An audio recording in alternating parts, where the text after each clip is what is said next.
Tesla's third quarter earnings call was held after the markets closed on October 19, 2022. Tesla investors, as in previous quarters, voted for the top questions they wanted the company's executives to answer during the Q3 2022 earnings call. The questions submitted by Tesla investors for the third quarter earnings call represent inquiries from both retail and institutional investors. Welcome to First Class Tech.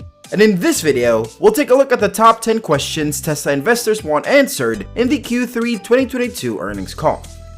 Number 1. Given the Inflation Reduction Act's stringent battery content and assembly requirements for consumer tax credit eligibility, can you speak to Tesla's ability to meet those thresholds in 2023, 2024, and 2025 with your existing and planned supply chain? Well, yes. I think just at a high level, I'd say, we do expect to fully meet the IRA's requirements, Elon responded. Zach Kirkhorn continued, we see the passage of the Inflation Reduction Act as a significant step forward in terms of accelerating automation and scaling the battery supply chain in general in the United States. The Treasury is expected to release detailed guidance by the end of the year. It is difficult to fully determine the eligibility criteria until that time. But we believe Tesla is well positioned to capture a significant share of that for solar storage as well as electric vehicles. Number 2. What updates can you provide on the backlog and recent order intake trends, particularly outside of the United States and in China?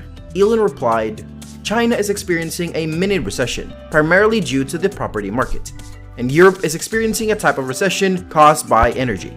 The United States isn't. North America is in good shape, though the Fed is raising interest rates more than it should, which I believe they'll realize and lower again. Demand is slightly higher than it would be otherwise. But, as I previously stated, we are extremely confident of a strong fourth quarter, and we expect to increase vehicle production and sales deliveries by 50% on average per year for the foreseeable future.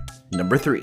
Do you still anticipate 50% annualized growth in the near future? Is this also true for the Chinese domestic market in particular? Do you expect to need to lower vehicle prices or offer incentives to sustain demand in any market, or has demand remained stable or even increased? Elon replied, as I previously stated, we want to focus on the high level of what we believe is possible here. To the best of our knowledge, we believe Tesla will continue to increase deliveries and revenue production at a compound annual growth rate of 50% or higher. It is possible that some years will be a little less, while others will be a little more or a lot more. In some of our long-term forecasts, we see potential annual growth rates of more than 50%. Number 4. Can you tell us more about the product plus feature roadmap beyond new models and FSD, specifically for existing vehicle interiors and powertrains? Elon replied, we're sorry, but we can't get ahead of future product announcements. We will also be dedicated to continuous improvement. Yeah, Tesla has always been dedicated to continuous improvement. By the way, I believe the Plaid Model S and X are the best cars on the planet. Nothing comes close in my opinion. Just give it a shot. Epic. By the way, if you're watching this for the first time, make sure to hit the subscribe button and turn on notifications so you can enjoy our future videos while getting updated. Getting back to the topic. Number 5. This winter, we keep hearing about Germany's dire energy crisis. What are Tesla's plans to combat power outages, and will this cause any delays in the ramp-up of Giga Berlin production? Zach Kirkhorn's response was, on this question, I believe there are 2 points to consider. The first is that, based on what we know, we do not believe this poses a significant risk to the company. Even if production does go down for a short period of time, it has no effect on the company's long-term viability. We've also put backup plans in place and are working our way through the supply chain. Almost all of our suppliers are also prepared. So we'll see how this plays out, but it's nothing to be concerned about. Number 6. How is Cybertruck's production planning coming along? What is the target for Phase 1 production? When can we expect a price update and final design? Elon replied, we'll be increasing semi-production throughout next year. As I'm sure everyone knows by now, ramping up production takes about a year. So we expect significant growth, and we're aiming for 50,000 Tesla Semi units in North America by 2024. We will, of course, expand beyond North America, and these would sell. I won't say how much, but they're much more than a passenger vehicle. So, a few thousand of these heavy trucks will be worth several Model Ys. Number 7.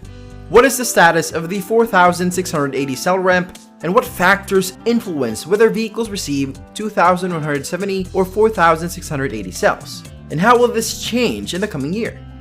Elon replied, "The production of 4,680 ramps is increasing at an exponential rate. And yes, things are going well. We're just looking at this, and it's going to be a major trip back in time." And as I previously stated, Tesla's goal is to achieve 1,000 gigatons of annualized production in the United States alone. Number 8. Can you tell us more about the Semi's production ramp targets now that production has begun? Elon replied, "So, on December 1, we'll hand over our first production Tesla Semis to Pepsi. I'll be in attendance. And we will start ramping up production of the Tesla Semi, which is a high-capacity, heavy-duty truck. This is a Class A truck." Number 9. Can you discuss how Tesla might adjust if we experience a prolonged recession, such as new production prioritization, investment flexibility, new factory expansion, service or support infrastructure, productivity or cost measures, and demand stimulation alternatives? Elon replied, "To be honest, we're always on high gear, rain or shine. So recession or no recession, we are not reducing our output in any meaningful way. I believe the general public recognizes that the world is shifting toward electric vehicles and that it would be foolish to purchase a new gasoline car at this time because the residual value of that gasoline car would be very low. So I believe we must be in a very good position. But while it is not recession-proof, it is certainly recession-resilient because people have decided to switch from gasoline to electric vehicles." Number 10. The transition from Tesla's first platform, S or X, to the second platform, 3 or Y, resulted in a 50% reduction in COGS. When do you expect Tesla's third platform to be released, and how much COGS reduction can you expect? Elon replied, "We don't want to give specific dates, but this is clearly the primary focus of our new vehicle development team. However, we have completed the engineering for Cybertrucks and Semi, so it obviously contradicts what we're working on, which is the next generation vehicle, which will most likely cost around the same as the 3 and Y platforms. To be clear, it will be smaller, but I believe it will far outnumber all of our other vehicles combined. We're obviously going to incorporate everything we've learned from S, X, 3, Y, Cybertruck, and Semi into that platform. But as you've repeatedly told us, we're on a 2-for-1 streak. So we're trying to get back to that 50% mark. It's almost as if we're going to take 2.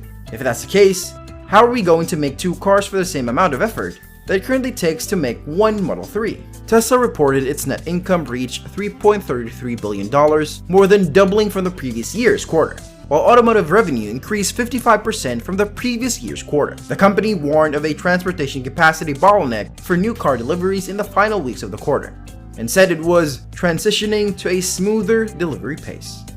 And with that being said, it's time to end our video. Which of these questions would you like to get answered?